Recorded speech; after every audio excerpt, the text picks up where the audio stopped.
बोलने से पहले पहले देख लीजिए, अपने गिरबान में झांक लीजिए, दिल्ली की क्या हालात करके रखा है आपने। आज किसान वहां बैठे हुए हैं पूरे दिल्ली के बॉर्डर में, जो हालात है सब देख रहे हैं। 1 डिग्री सेंटीग्रेड में कड़ाके की सर्द में किसान वहां बैठ के अपनी हक की लड़ाई लड़ रहा है, तो उन्हें खालिस्तानी कह देते हैं ये लोग। मतलब जो चाहे वो कह दे और हम लोग यहाँ चुप रहें। क्या वो हिटलरिज्म लाना चाहते हैं? ये हिटलरिज्म नहीं चलेगा। इसीलिए मैं कहता हूँ ये सेमलेस प्राइम मिनिस्टर, बेशरम आदमी है ये, इसको शर्म नहीं आता, इतने सारे लोग मारे गए।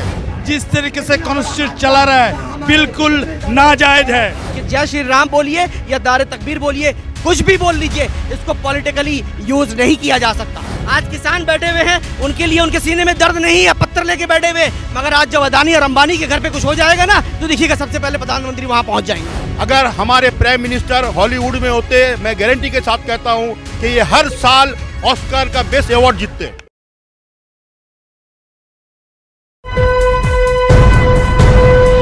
लाइव टीवी, सच सबसे आगे। नमस्कार, आदाब, मैं Raza Ansari. The live TV पर आपका स्वागत है। पश्चिम बंगाल का चुनाव चल रहा है और पश्चिम बंगाल में 2 हफ्ते में प्रधानमंत्री नरेंद्र मोदी दूसरी मर्तबा पश्चिम बंगाल में आए। आज हल्दिया में एक प्रोग्राम को संबोधित करते हुए प्रधानमंत्री नरेंद्र मोदी ने फिर से ममता बनर्जी पर हमला कस दिया है। और इस हमले के बीच में कुछ पश्चिम बंगाल में ऐसी कुछ छोटे दल बनाए जा रहे, कुछ ऐसी फ्रंट बनाए जा रहे हैं जो सियासी तौर पर इस चुनाव में प्रचार करेंगी, चुनाव में हिस्सा लेंगी। प्रधानमंत्री नरेंद्र मोदी ने ममता बनर्जी पर हमला करते हुए कह दिया है कि बंगाल में बदलाव शुरू हो गया है और बदलाव को करना जरूरी है। दूसरी तरफ प्रधानमंत्री नरेंद्र मोदी ने कहा कि ममता बनर्जी ने पश्चिम बंगाल में अपराध को जन्म दे दिया है, पश्चिम बंगाल को पीछे कर दिया। मगर प्रधानमंत्री नरेंद्र मोदी शायद इस बात को भूल रहे हैं कि जहां जहां पर भारतीय जनता पार्टी की शासन वाली राज्य है, चाहे आप उत्तर प्रदेश पकड़ेंगे, बिहार पकड़ेंगे, हिमाचल पकड़ेंगे, हरियाणा पकड़ेंगे, या ऐसी राज्य जहां पर जो है केंद्रीय शासित पुलिस रहती है, आप दिल्ली पकड़ लेंगे,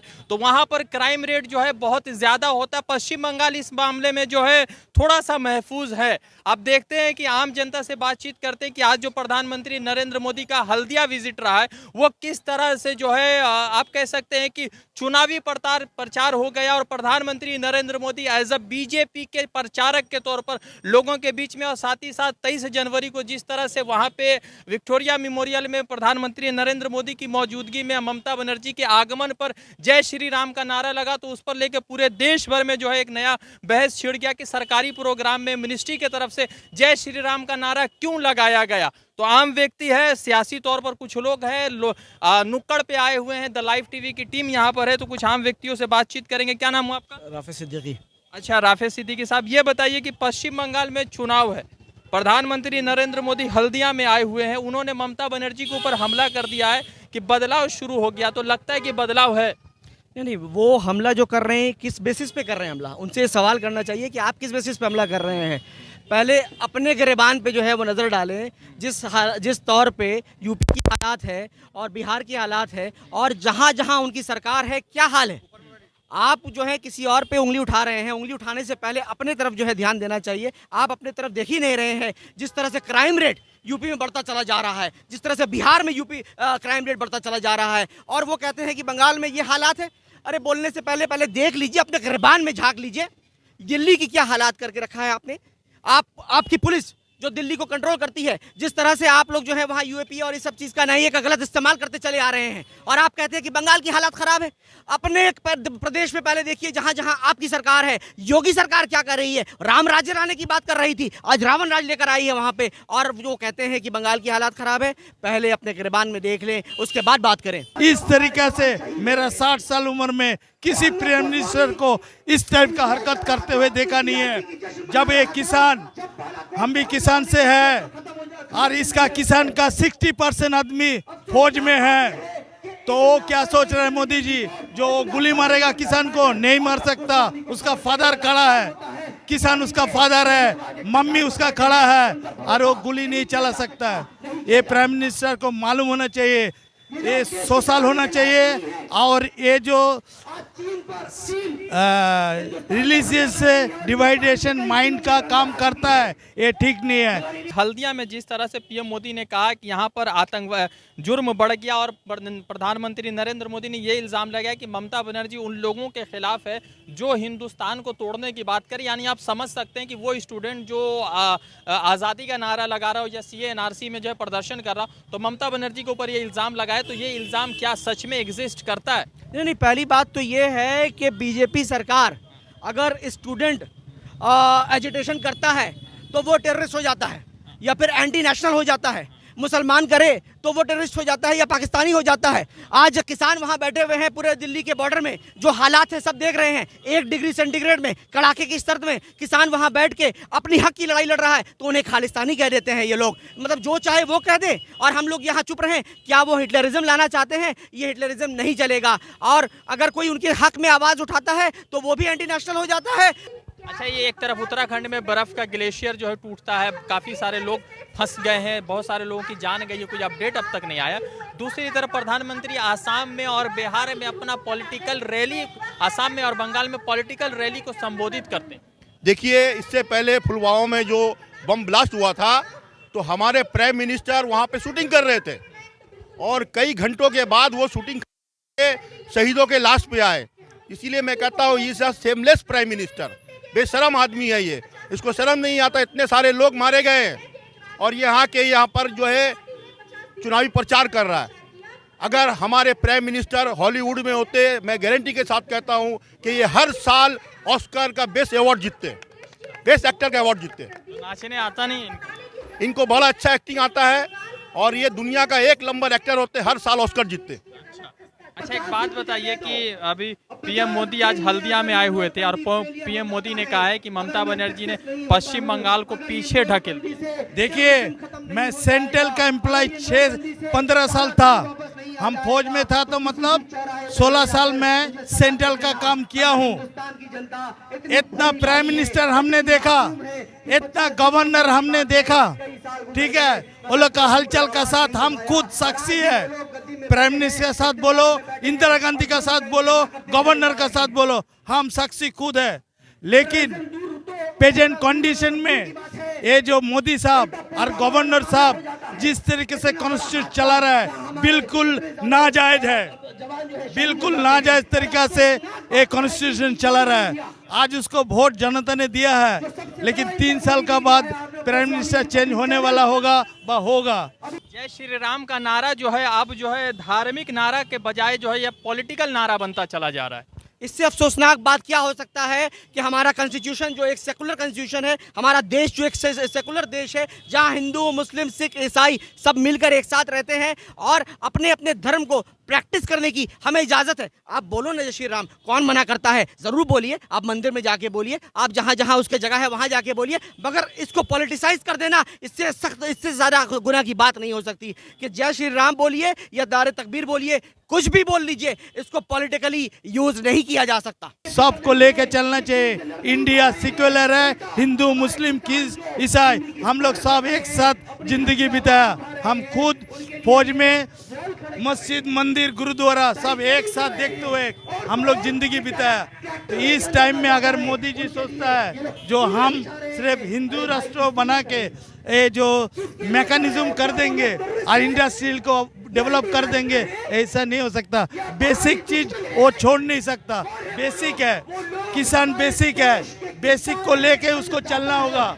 अगर उसको प्राइम मिनिस्टर में रहना है तो बेसिक का साथ ही उसको जिंदगी और अपना जो बीजेपी है, जो भी गवर्नमेंट है, एक साथ चलना होगा। इनकी गोदी मीडिया भी जो है कुछ कम नहीं है। आज रिहाना जो कि एक इंटरनेशनल पॉप सिंगर है, वो आवाज उठाती है तो ये गोदी मीडिया बोलती है ये इंटरनल मैटर है, इन पे बाहर के लोगों का क्या काम है। अरे भाई, आपने तो इसको एक्सटर्नल कर दिया, आप आपसी लोगों के साथ वॉर कर रहे हैं।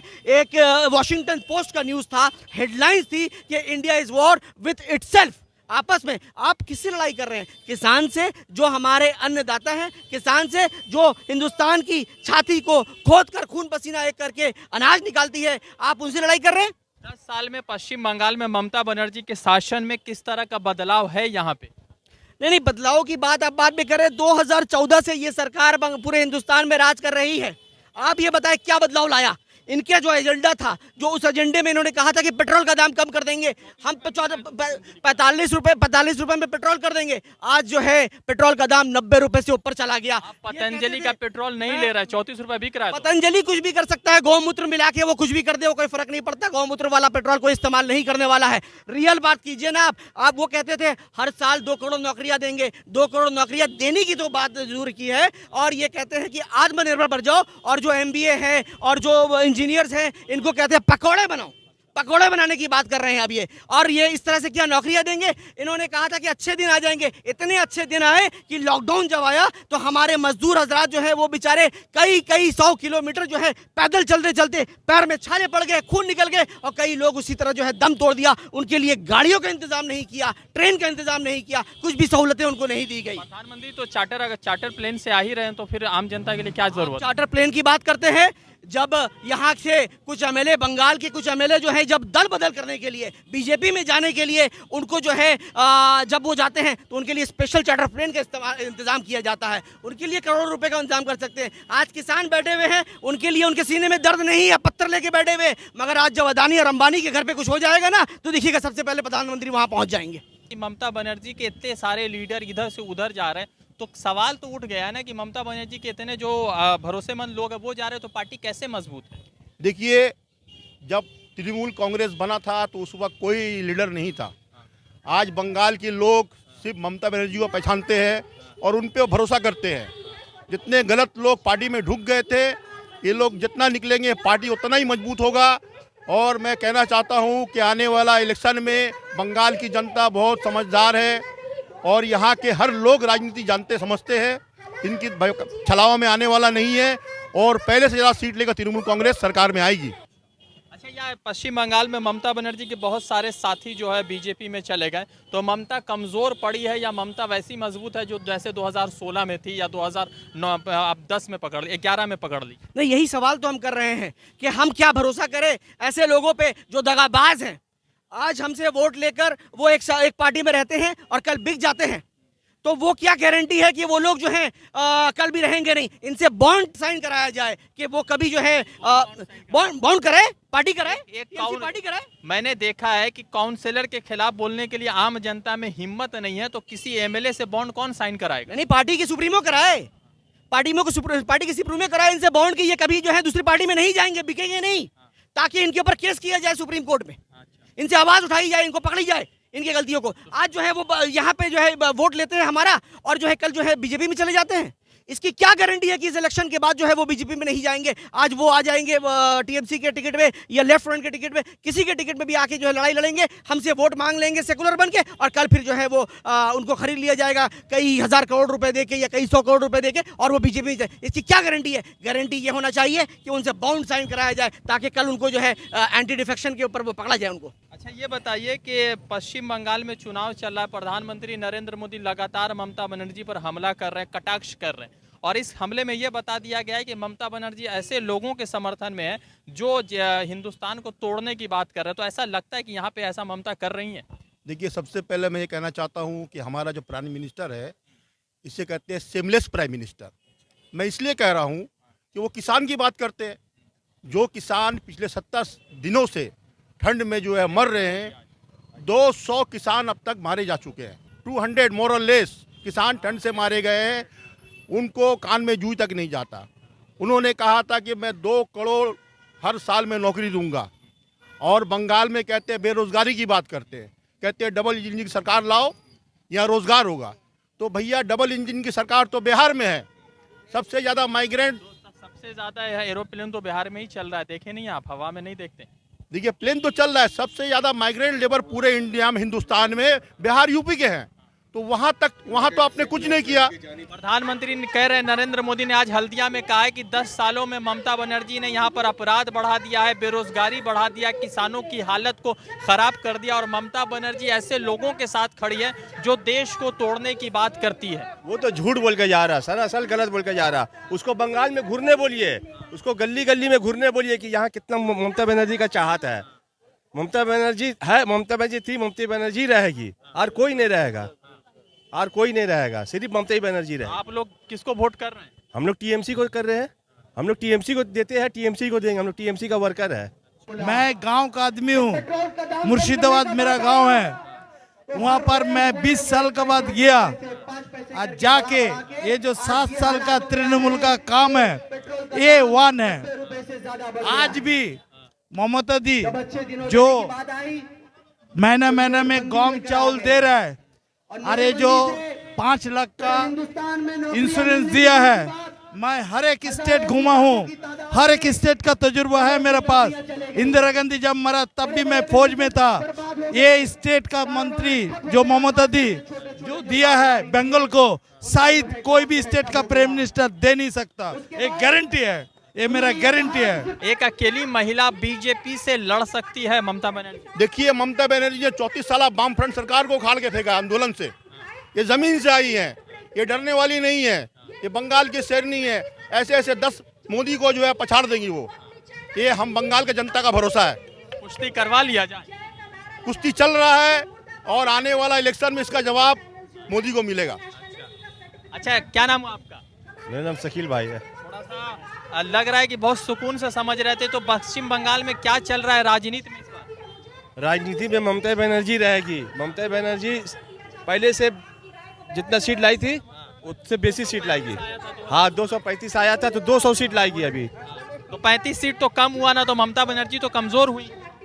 ममता बनर्जी कमजोर नहीं, ममता बनर्जी का फुल मिनिस्ट्री रहेगा, फुल मिनिस्ट्री रहेगा उसका, उसको किसी का दरकार नहीं पड़ेगा। पश्चिम बंगाल में हल्दिया में प्रधानमंत्री नरेंद्र मोदी अपना संबोधन करते हैं। ममता बनर्जी के ऊपर लगातार कटाक्ष होता है, मगर जमीनी स्तर पर ममता बनर्जी की जो पॉपुलैरिटी है वो वैसी कायम है। मगर दूसरे तरफ सवाल ये उठ गया कि प्रधानमंत्री नरेंद्र मोदी, जेपी नड्डा और जितने भी भारतीय जनता पार्टी के लीडर वो पश्चिम बंगाल में अपना पांव पसार चुके हैं और पश्चिम बंगाल में पूरी तैयारी के साथ उतरते हैं। देखते हैं 4 महीने बाद जो आगामी चुनाव होने वाला विधानसभा में उस तरह का वहां पे किस तरह का डेवलपमेंट होता है, क्या सरकार बचती है ममता की। वैसे एक चीज तो लग रहा है कि बीजेपी के आने से ममता बनर्जी के कुछ साथी छोड़कर गए हैं, मगर जो जनता है उसका जो है मिजाज कुछ अलग दिख रहा है। मैं Raza Ansari the live TV के लिए कोलकाता से रिपोर्ट कर रहा था। जुड़ूंगा दूसरे अपडेट के साथ। शुक्रिया। लाइव टीवी, सच सबसे आगे।